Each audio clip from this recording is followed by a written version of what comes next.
ಕಾರ್ಖಾನೆಯಿಂದ ನಾವ್ಯಾರು ಜೀವನ ಮಾಡಿಲ್ವಾ? ಆ ಋಣ ನಮ್ಮ ಮೇಲಿಲ್ವಾ? ಗುತ್ತಿಗೆ ಕಾರ್ಮಿಕನ್ ಮಾತ್ರ ಇದೆಯಾ? ಮತ್ತೆ ವ್ಯಾಪಾರಿಗಳಿಗಿಲ್ವಾ? ಕಟ್ಟಡ ಕಾರ್ಮಿಕರಿಗಿಲ್ವಾ? ಊರಿನ MLAಗಿಲ್ವಾ? ಮಾಜಿ MLAಗಿಲ್ವಾ? ಅವನ MP-ಗಿಲ್ವಾ? ಮುಖ್ಯಮಂತ್ರಿಗಿಲ್ವಾ? ಎಲ್ಲವನ್ಗೂ ಉಪ್ಪಿನ ಋಣ ಭದ್ರಾವತಿ ಇದೆ.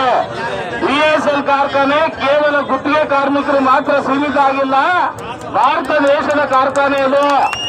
ಈ ದೇಶದ ಕಾರ್ಖಾನೆಯನ್ನ ಒಬ್ಬ ಸಾಮಾನ್ಯ ವ್ಯಕ್ತಿ ತೀರ್ಮಾನವನ್ನು ದೇಶದ ಪ್ರಧಾನಿಯಲ್ಲಿ ನಮ್ಮನ್ನು ಉಳಿಸ್ತಾನೆ ಅಂತ ದೇಶದ ಪ್ರಧಾನಿ ಮಾಡಿದ್ಕೆ ತೀರ್ಮಾನವನ್ನು ಬಿಟ್ಟು VSL ಮಾಡ್ಬಿಟ್ಟವನೆ. ಅವನ ಜೊತೆಲಿ ಮಾನ್ಯ ಯಡಿಯೂರಪ್ಪನವರು ಈ ಯಡಿಯೂರಪ್ಪನವ್ರ ಕಥೆ ಏನು ಅಂದ್ರೆ, ಇರ್ವಯ್ಯ ನಾನ್ ಮಾತಾಡಲ್ಲ ಈ ಯಡಿಯೂರಪ್ಪನ ಕಥೆ ಏನು ಅಂದ್ರೆ, ಈ ವಯ್ಯ ಮಂಡ್ಯದಿಂದ ಕೆಲಸ ಇಲ್ದಲೆ ಆ ಊರಿನಲ್ಲಿ ಯಾವ್ದು ಬದುಕಾಗ್ದೇನೆ ಶಿವಮೊಗ್ಗ ಜಿಲ್ಲೆಯ ಒಂದು ಮಿಲ್ಲಿಗೆ ರೈತರ ಕೆಲ್ಸಕ್ಕೆ ಬರ್ತಾನೆ. ರೈತರ ಕೆಲ್ಸಕ್ಕೆ ಬಂದಾದ್ಮೇಲೆ ನಾವು ಅಲ್ಲಿನ ಪುಣ್ಯಾತ್ಮರು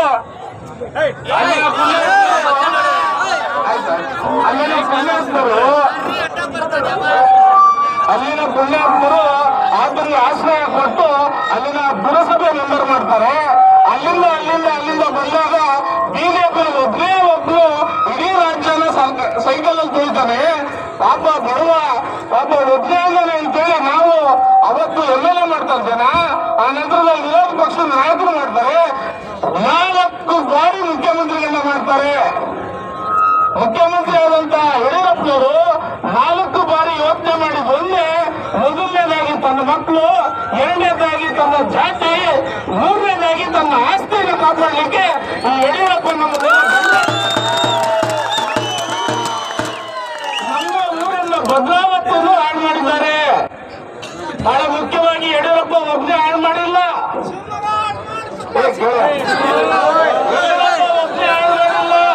ಅವನ ಜೊತೆ MP ಚುನಾವಣೆ ಇದ್ದಾಗ ಬೇರೆ ಪಕ್ಷಗಳು ಅವನ ಜೊತೆ ಸೇರ್ಕೊಂಡು ದುಡ್ಡಿಗಾಗಿ ಅವನ್ನೇ ಗೆಲ್ಸಿದ್ ಗೆಲ್ಲಕ್ ಆಗ್ತಾ ಇದೆ.